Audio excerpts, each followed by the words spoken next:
Hello everyone and welcome to another Premier League review show on Football Talk Podcast. My name is Ozzy and I'm your host for today's show. We've got a new leader at the top of the table as Arsenal and Liverpool share the point with their 2-2 draw.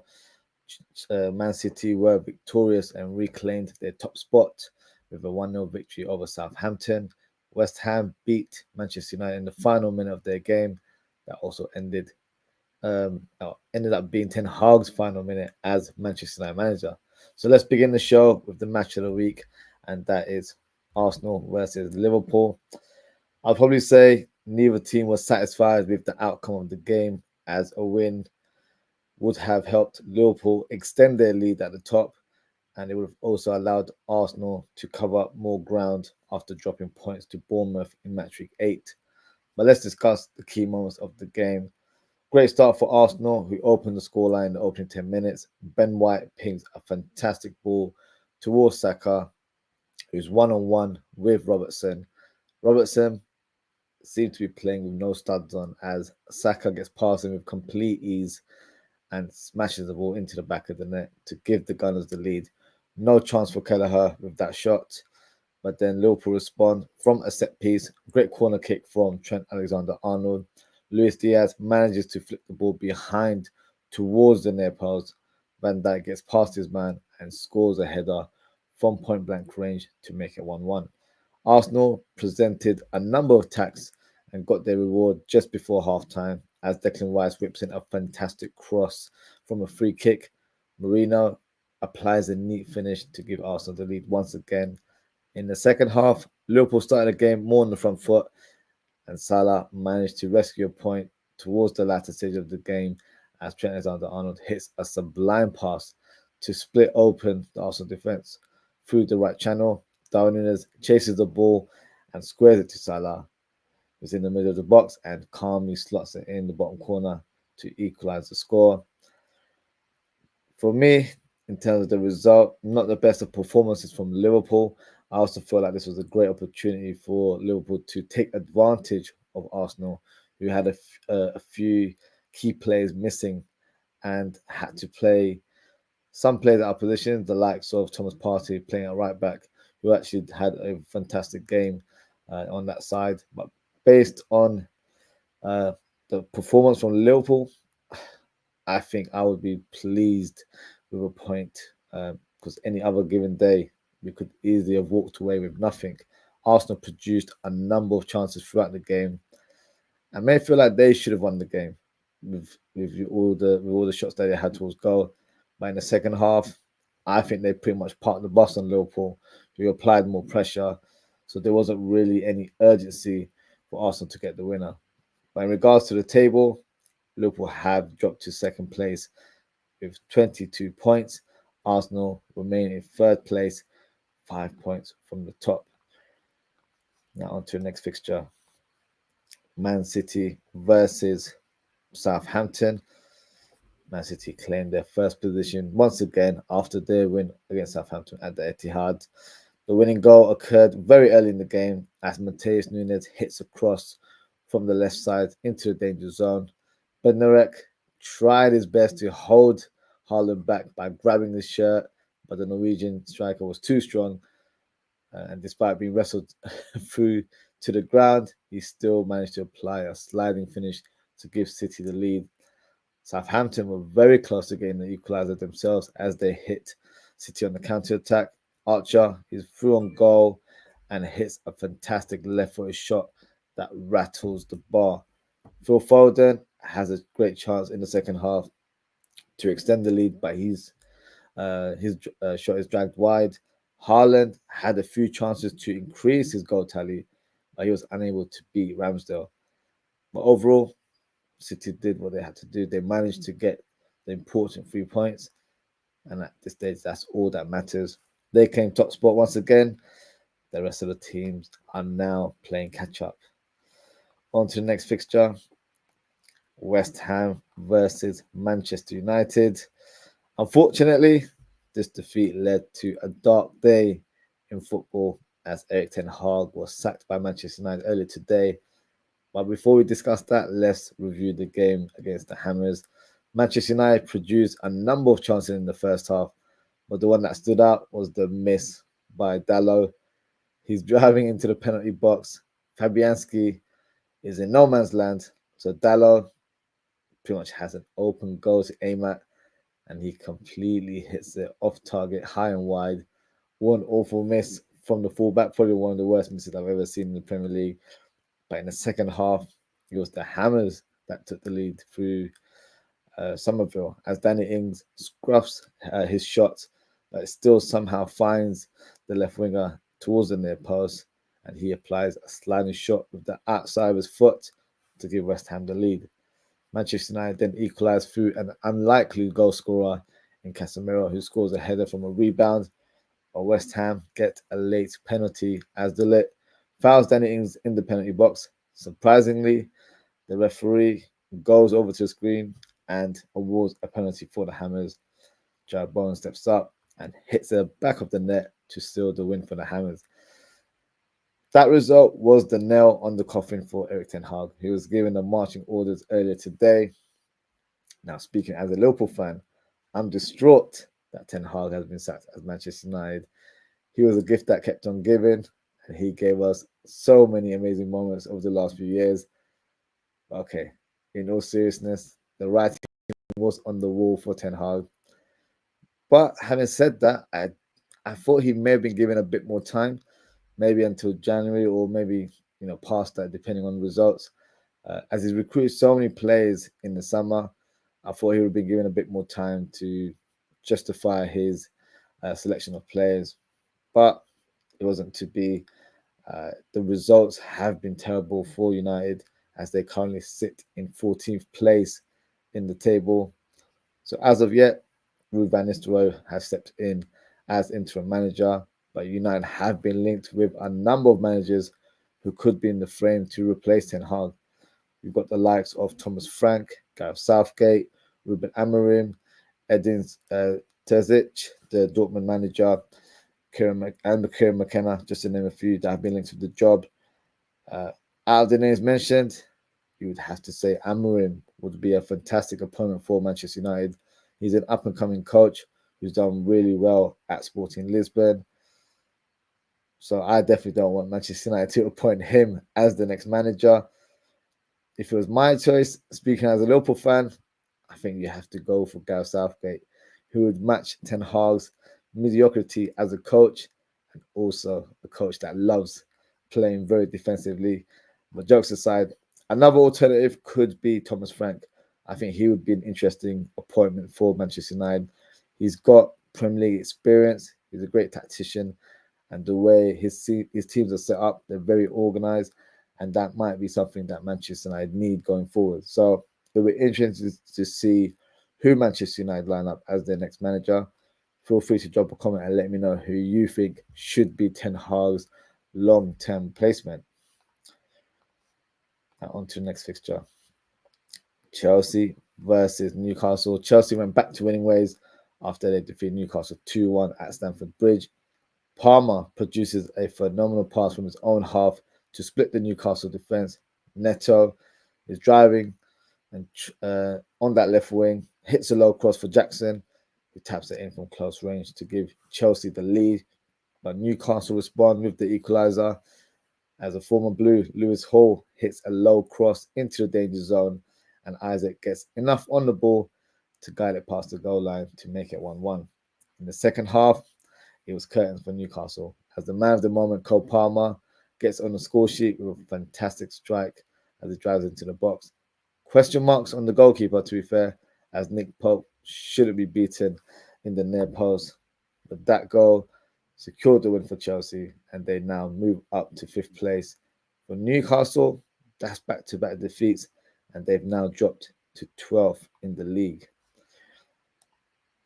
Next fixture, Crystal Palace versus Tottenham. The moment has finally happened for the Eagles as they secured their first win of the season after defeating Tottenham 1-0. The goal itself, great play by Munoz on the right side to nick the ball off Van der Ven. The Colombian wingback hits across into the box. Eze produces an exquisite flick to lay it off for Mateta, who hits a left-footed strike through Vicario to make it 1-0. Madison was very close to getting an equalizer just before half-time, but Henderson makes a fantastic save to parry the ball away. Penalty shouts in the second half for Palace as Eze was dragged to the ground by Van der Ven.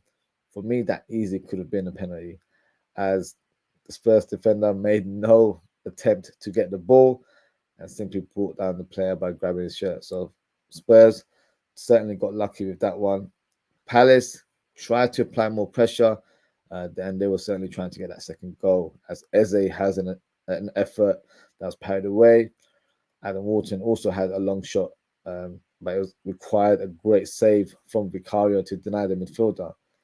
But at this stage, it doesn't matter for Palace what the scoreline was. What matters is that they've got their first win of the season, and it was at home, so a nice feeling for the supporters.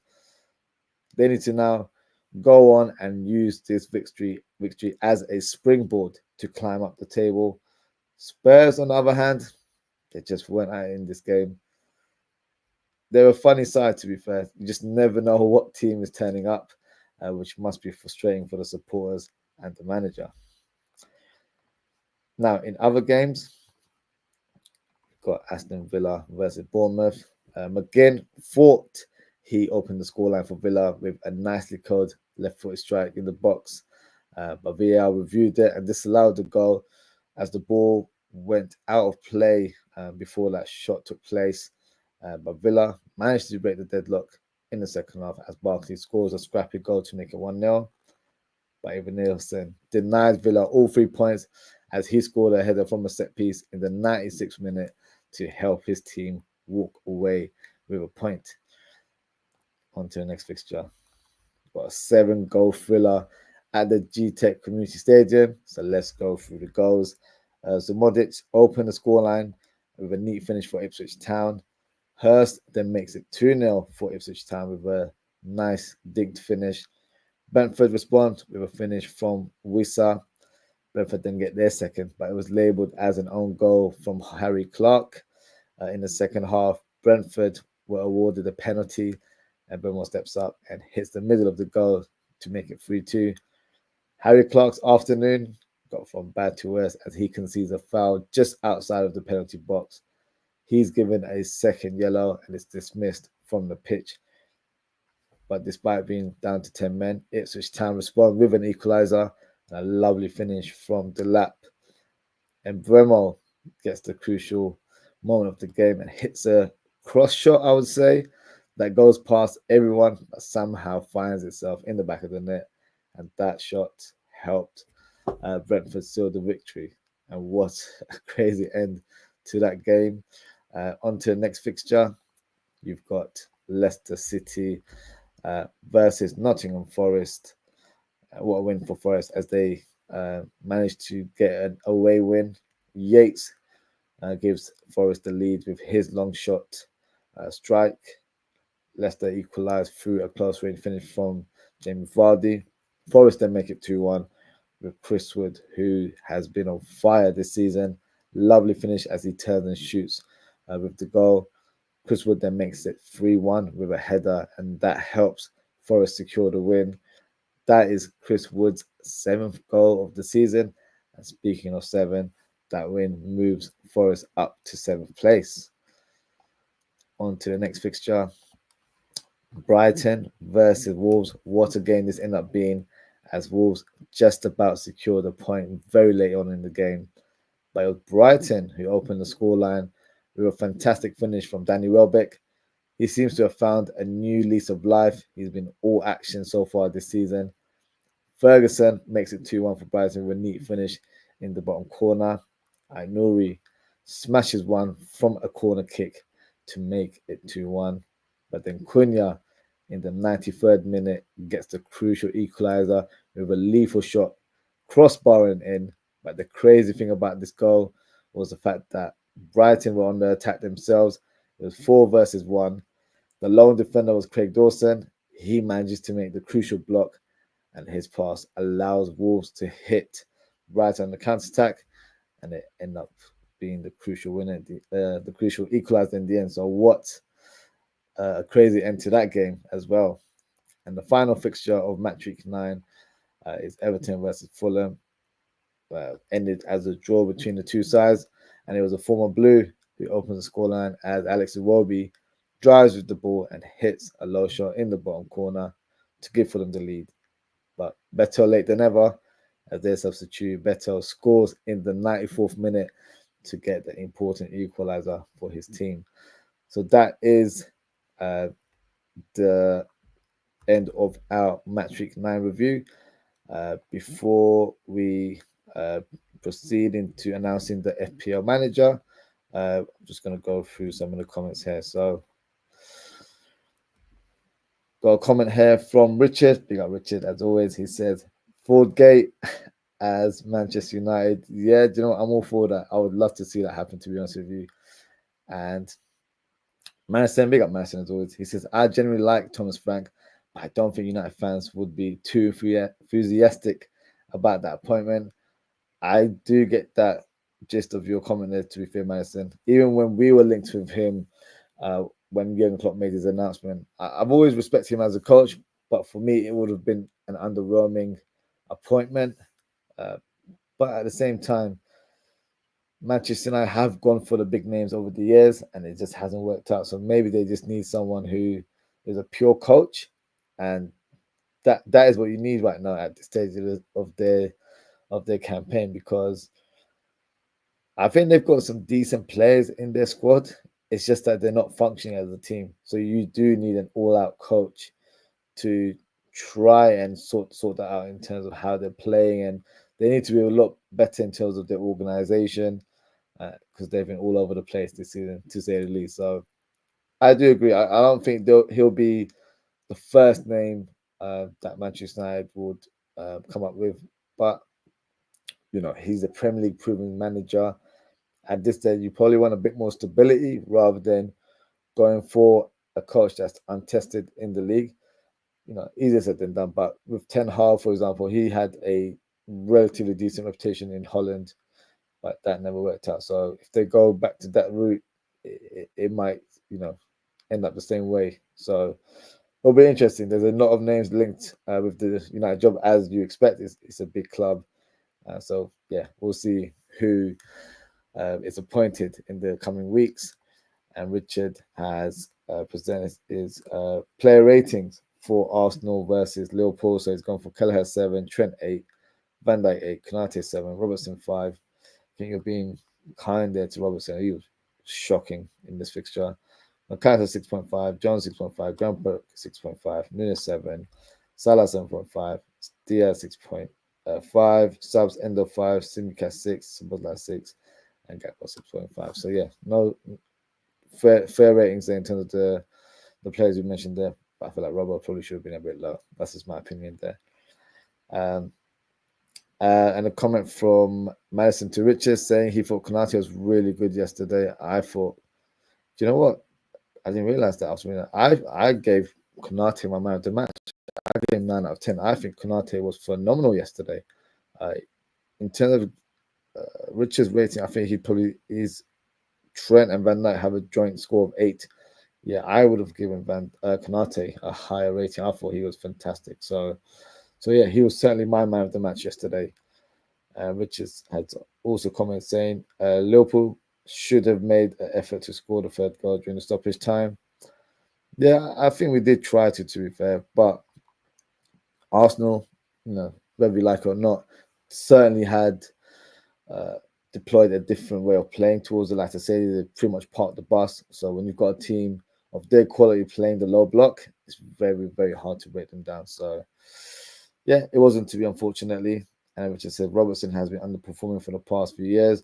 Do we need a left back in January 2025 and sell OB if the current left back, i.e., Newcastle or Robertson? So I wouldn't expect the club to sign a left back in January unless we pick up a long-term injury between the two players that you mentioned. But having said that, I do think the left back position is something that needs to be addressed next summer. Whether it's Robertson or Simicast departing, that's probably another conversation for another day. But it is an area that needs addressing. So thank you for your comments there, Richard and Madison. What we'll do now is we will quickly announce who the FPL manager is this week. So let's present their name on the screen. So the FPL manager of the week is Ajay OZWRLD, and their team name is Costa, and they have managed to score 97 points, which is a very, very high score. So well done to you, Ajay. Yeah, you've done really well in the league so far. You've moved up a few positions. So yeah, well done to you. In terms of my performance, yeah, it's not been a great one. I got 59 points. Ajay almost got double my tally there. And I've dropped to 68th in the league. But to my defense, I haven't updated my team in weeks. And I also noticed that I have multiple transfers. So before, even if you miss 2 match week transfers, you get 2. And if you miss 3, it still becomes 2. But now you actually get those additional weeks, and it goes up to 5 weeks of transfers if you haven't made them. So I'll certainly be making some changes to my team, as I really need to get to grips with the FPL and try and climb up the table and try and finish at a respectable position. But speaking of the table, let's review the top 10 and let's see if there's any changes up top. So we'll begin with the top. So Melissa Morris remains in number 1 position there. She got 60 points, so well done to Melissa. Rich and Ponsa, we got Rich. He has got 68 points and he's moved up to 2nd. We've got Jake Harrison, who moved up to 3rd. We've got Handy Abda, that's moved up to 4th. And then you've got Godwin Kusi Achere moving up to 5th. Kadam Muzat has dropped to 6th. Ellie Clark has moved up to 7th. Emmanuel Babalola has moved up to 8th. Ripon Mahan has dropped to 9th. And you've got Jason Diafang dropping to 10th place. So definitely some new names in that top 10 that I haven't come across before. So big up to you guys. And yeah, it's definitely switching up in terms of the top of the table. So yeah, I'm sure we'll be seeing a lot of changes as the weeks go on. So yeah, big up to everyone that has been involved. Just got a couple more comments here. So let me just go through them. And it's from Richard, and he says that Nunes needs to start scoring goals. I don't care about assists by Nunes. Of course, he's a goal scorer. That's his job. So, it's all good, for him to have a good general performance, but he needs to score goals. And yeah, there's no other way of saying that, to be fair. And Richard also said we need left side centre back, DM and Rufus number 9 goal scorer. Most definitely. I don't know if that'll be addressed in the next window, but it's something hopefully the team, or shall I say, the hierarchy addresses next summer. And then the final comment is Gakpo, Diaz and Nunes need to put in goals. Regards to these 3 players, they're not starting every game. So with some players, especially attackers, they need to play week in, week out to find that confidence. I think Gakpo, whenever he's come in, has done a decent job. Diaz is a starter. I'd probably say he's done really well so far this season. I think the last game or so, he probably hasn't been at his best. But I still feel like he's probably been one of our best attackers alongside Jota and Salah, if I'm being honest. And Darwin Núñez, he's not had that consistency in terms of appearances. So he's been pretty much more of an impact player off the bench, which I don't mind this season, to be fair. I don't mind him playing that role. But to expect a huge return from him, it might not be something we can really try and regard as an expectation. It has to be where, as long as he's impacting the game off the bench, for me, that's more key. But yes, the goals will definitely help, and it will help with his confidence whenever he's required, because there will be a lot of squad rotation this year. Unfortunately, we've already picked up injuries with Jota, so he will definitely be brought on to play at some point. So yeah, hopefully he starts firing very soon. And you've asked me, would you rotate for Brighton EFL Cup game? I certainly would. I'll be doing a match preview tomorrow, so I'll go in more detail with regards to that fixture. But yes, I expect Arne Slot to rotate the team, and that's something I would do if I was coach as well. And that is it for today, guys. Thank you so much for tuning in. Thank you to Richard and Madison for your comments. If you haven't already, please don't forget to like, comment, share, and subscribe to the channel. Actually, do you know what? Let's do some predictions before we wrap up the show. So, match week 10 is upon us this week. So, let's review the fixtures and let's give you my predictions before we close the show. So, the first game, that's a big one. And it's Newcastle versus Arsenal. Midday kickoff for the Gunners. Newcastle have not been in great form, to be fair. They haven't won in the last 5 games. 2 back-to-back defeats. Unfortunately, I think it's going to be 3 in a row now. So I'm going to go for an Arsenal win. I think it'll be 2-1 to the Gunners. Bournemouth versus Man City. I expect Man City to get all 3 points. I'm going to go for a 3-1 victory for the citizens there. Ipswich Town versus Leicester City. Leicester have been conceding a lot of goals, and Ipswich Town got involved in a lot of goals themselves against Brentford. So I'm going to put this as a 2-2 draw. Liverpool versus Brighton. I don't think the midweek fixture, because Liverpool face Brighton twice in the coming days. But the first game is at the IMEX Stadium, and then this will be at Anfield. So I think home advantage will play a part in this fixture. I'm going to go for a 2-0 victory for Liverpool. Nottingham Forest versus West Ham. I think this will end as a draw. Both teams have picked up some form in recent weeks. I'm going to go for a 1-1 draw. Southampton versus Everton. I'm going to go for a surprise win for Southampton. I think it might be the first win of the season that I'm predicting here. So 1-0 to Southampton at St. Mary's. Wolves versus Crystal Palace. I'm going to give Wolves the edge, and I think it's going to be a 2-1 victory at the Molineux. On Sunday, you've got Spurs versus Villa. What a game that is. It just depends what Spurs team turns up. If it's the one that, you expect on paper, then, you could expect them to get the win.